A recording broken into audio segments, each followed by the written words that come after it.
Pitas-pitas tayo mga ka-farmers. Yan ang ating bunga. Halaw-halaw tayo ng ating mga malalaki. Mga bulaklak naman po yung ating mga nakikita. Tingnan po yan ng korupsyon. Pwedeng haluan po yan ng mga berde. Wala natin puro nung pala. May berdeng ginawa nilalagay. Pinapalaman sa loob. Kaya pagdating doon sa kanilang bahay, saka na yun, ibubus. Makakabukod pa sila ng isang berde.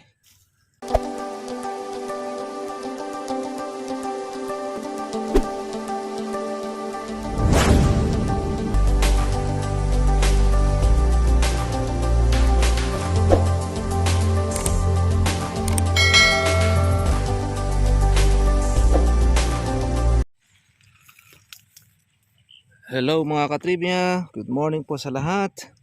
Ang ganda umaga sa lahat ng ating po mga ka-farmers. Ito po, tayo mahalaw po ng ating sambag para po sa panggastos. Pagpapatubig. Pambili po natin ng ating kurudo sa ating kalamansi. Ngayon ay sayang naman pagka didilaw lang itong mga malalaki. Kahit na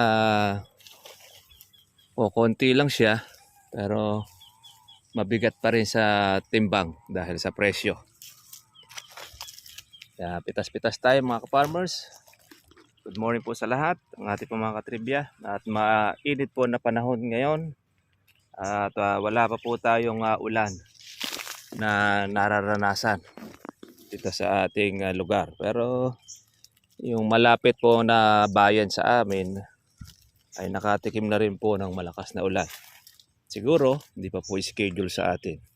Ayan, dami pong mga bulaklak mga katribya na lumulusot sa ating kalamansi. Ito, bunga na po ito mga ka-farmers po ng panahon. Yung mga bulaklak natin, bunga na rin ng ating patubig. Hindi na po natin ito i-sprayin mga katribya dahil kadalasan yung mga ganyan naalagaan na po siya ng pag-uulan. Maliban kung magdidire-diretso ang pag-aaraw dito sa amin, unabis na talagang hindi po uulan, susundutin po natin siya po ng ating spray. Hindi naman po natin sinasabi na totally wala na tayong spray na gagawin mga katribya. Dahil paumpisa na rin po yung mga dapulak, yung lagkitan kung tawagin, mga white flies na nangingitlog sa dahon ng kalamansi. Kaya minsan nagpo-produce po siya mga katribya po ng asukal. Kaya makikita mo dahon mga maiitim, malalagkit na dahil na yun doon sa mga white flies. Kaya kahit paano dapat ay i-sprayin pa rin po natin sila para hindi naman po siya malagkit, pitasin. Kaya minsan pagka hindi mo siya in-spray, mangingitim ang kamay ninyo. Pati yung damit ninyo mga katribya ay mangingitim dahil doon sa lagkita. Kaya nag-i-spray pa rin po tayo para po doon. Saka malakas din po makasira rin ng dahon yan. Sinisip-sip po niya yung sustansya ng ating kalamansi. Ayan, yung mga malalaki bukod na, tsaka pati na rin po yung mga hinog. May presyo po mga ka-farmers po ang hinog natin. Nasa 1,000 pa ang presyo niyan. Kaya wala pong masasayang sa mahal po ng kalamansi. Naaagad. Pati po yung mga maliliit ay napipitas na. Yung talagang kapitasan nito mga 20 pa ng Mayo. 15 pwede nang puwersahin. Kaya matagal-tagal pa. Kinukuha na lang po natin yung ibig-ibig na pong mahinog, yung mga natira po ng mga mamimitas. Nung sila ay manghalaw sa ating kalamansian. Ano, meron pa tayong ulam, ampalaya. Ang talbos ng ampalaya. Sarap yan. Sardinas lang ay okay na. Merong masustansya yung dahon ng ampalaya.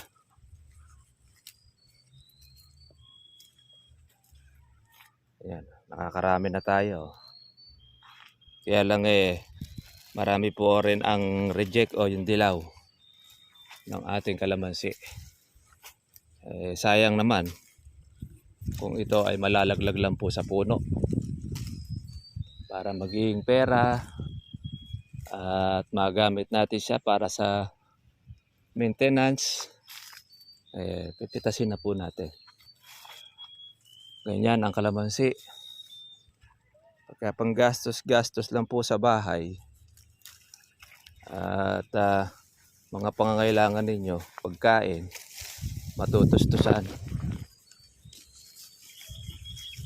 Tapos meron ka pang inaasahan na maramihang pitas.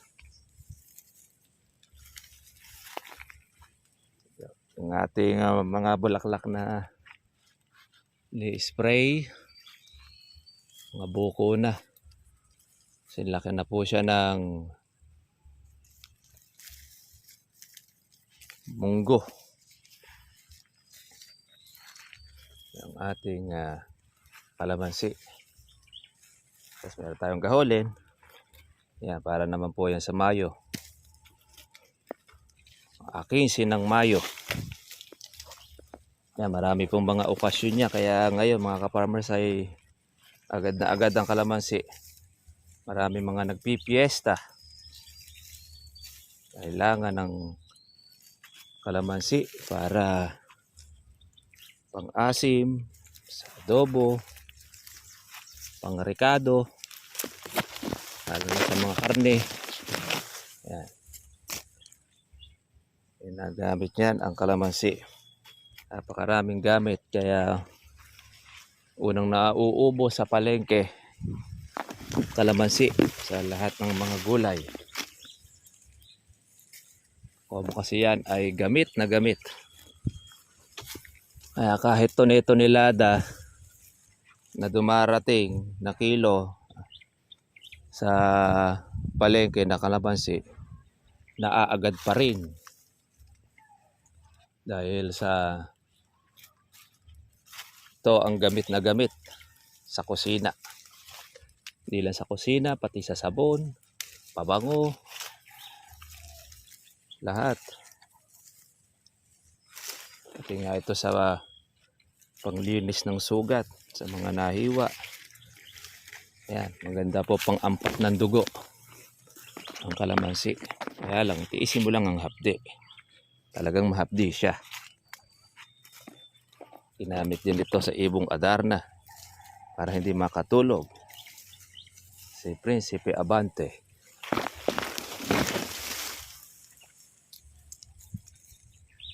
Ayan o, yung ating mga hinog. Sayang. Kaya hindi mo siya pipitasin. May presyo pa yan. Kaya dagdag yan, walang sayang sa kalamansi. Hindi lang talaga mabebenta dyan yung pong bulok na. Wala na, pero pwede pa rin yan pataba. Pampataba siya, mga katribya.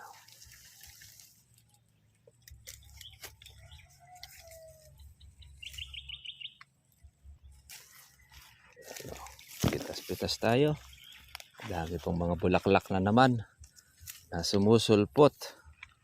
Hindi na po talaga halos humihinto sa bunga, pamumulaklak ng ating kalamansi. Ayan, yung bulaklak na yan Makukuha na po na yan ng katapusan ng July. May presyo-presyo pa naman po ang July. Price pa yan. Dahil bunga pa naman po itong mga farmers po ng ating patubig. Yung bulaklak natin. Pag buwan ng Mayo, di na tayo short dyan dahil muulan na po na malalakas sa iba't ibang dako. Kaya doon na po ang paumpisa ng pagbaba ng presyo. Buwan ng Agosto at saka ng Septembre. Yan yung tinatawag na bunga na sa panahon. Nag-alaga, hindi po nag-alaga. Mayroong bunga ang kalamansi. Dahil lahat yan ay magbubulaklak. Tapos, walang insektong sasalakay. Mga nakabakasyon ng mga insekto. Pagka panahon po na yan ng patag-ulan. Kaya ang mga bunga ng kalamansi ay napakarami. Kaya bumabaha sa palengke ng bunga. Kaya ang presyo naman doon, nasa 500, 600. Siguro baka pinakabababa na yung 500. Ngayon. Kahit na yung kabagsakan. Ang bagay, importante, meron kang mapipitas. Daahin mo na lang sa dami ng iyong bunga.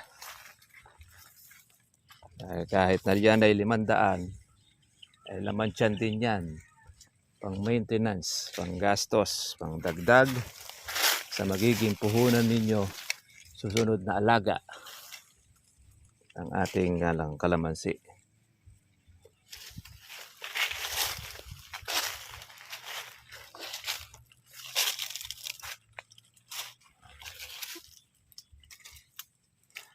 Ayan, pitas-pitas tayo. Yung ilalim tsaka yung pinakaloob. Ayan, dyan tayo nakakarami ng ating pong pitas. Mga katribya.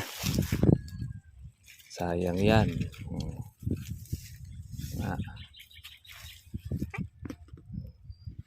Okay. Siguro meron na tayo mga 13 kilos. Mga katribya, tansya natin. Na tayong 13 kilos ating pitas na kalamansi. Yan ito yung mga dilaw natin na pinubukod at pinipilian. Maganda rin po ang presyo niyan. Minsan yan nasa 1.1 or 1.2 ang dilaw. Halos sa kalahati noong berde yung presyo ng ating dilaw.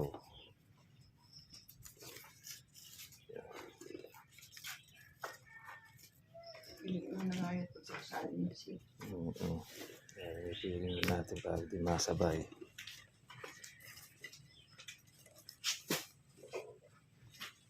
Tsaga-tsaga lang ng pitas. Ay, sama mo na to niyang para madagdag. Na-late yata kayo.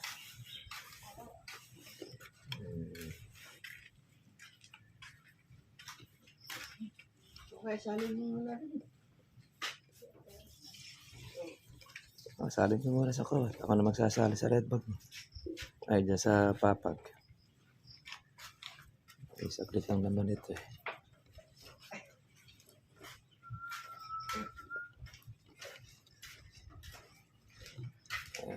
Pili-pili tayo mga ka-farmers ng ating red check.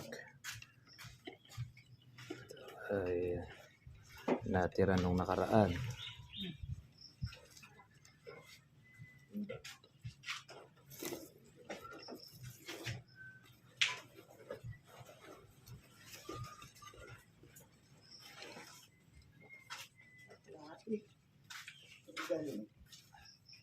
Ang kapal yata yung nadali nyo. Oo. Mga yatang... Yung mga kasamahan niya malayo na ang nadali mo yan. dati. Nadali mo yata yung atay. Marami talagang bunga. Kaya nga hindi mapatay. Talagang ayaw ayaw bumigay. Ayaw mapatay eh. Hindi ka siguro, di siya susuko. Kaya ako papakamatay. Kundi nasa dapo yan eh. Pwede pang pamungahin. Ayun pa yung mga bata niya.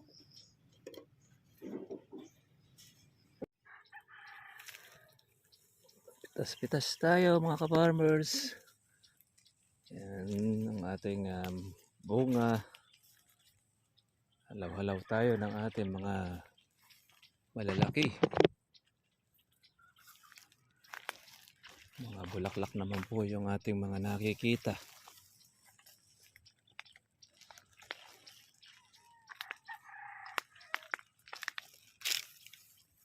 Ay, yung ilang mga reject. Dahil pa ito, mga alanganin pa kasi. 2 linggo pa ang pararaanin para mapitas na po itong mga alanganin. Halos lagpas pa lang po ng gahole. Pero sa ibang dako, mga ganitong size ay pinupuwersa na. Yung mga maliliit.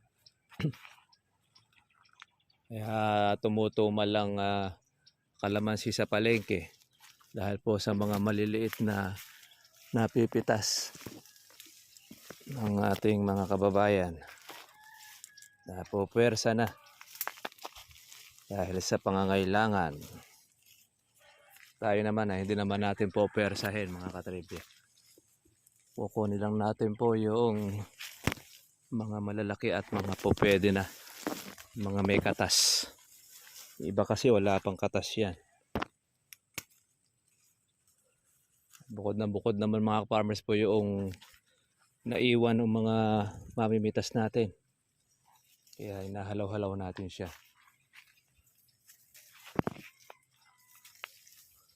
Dami na naman bulaklak. Bulaklak at mga maliliit na mga buko.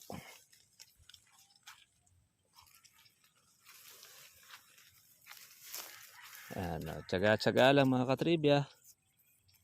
Makaisang bag tayo ay malaking tulong sa ating pangangailangan.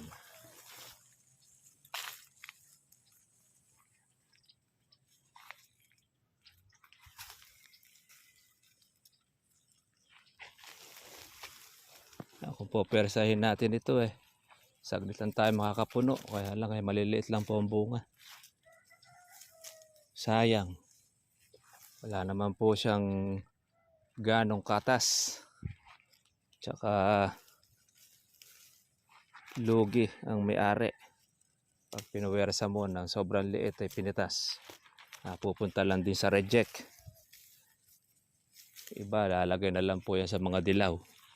Pagka sumobra ang liit ng kalamansi. Lalo na sa mga dayo.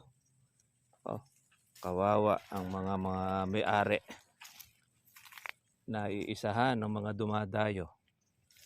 Pag napitas yung mga maliliit, ilalagay sa mga reject. Dating naman doon sa bahay, pipilian na nila, ibubukod na ang reject at saka yung mga maliliit. Napapaobra pa, nagagawa pang berde. Kaya iba naman ay hinihingi na lang yung dilaw. Kaya sa ating po mga ka-farmers, huwag kayong papayag na hingin sa inyo ang mga hinog. Nako, lalo na pwedeng panggalingan po yan ng korupsyon. Pwedeng haluan po yan ng mga berde. Kala natin pulaw nung pala.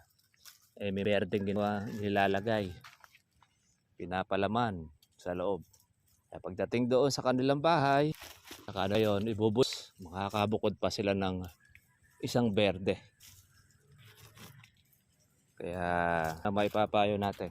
Doon nagpitas po mga nyo pong bigay po ang inyong hinog. Di ba nga ikuha ninyo, ibenta ninyo mga katribya. Kailangan lang din po siyempre bantayan nyo rin. Alam nyo naman, mahirap na po ngayon na kayo ay masalisihan. Manakawang ka dyan ng isang bag o isang red bag na pinitas na, kawawa ang mga may-ari, mga gumastos ng malaki para makapagpabunga. Tapos ang makikinabang ay yung kawatan.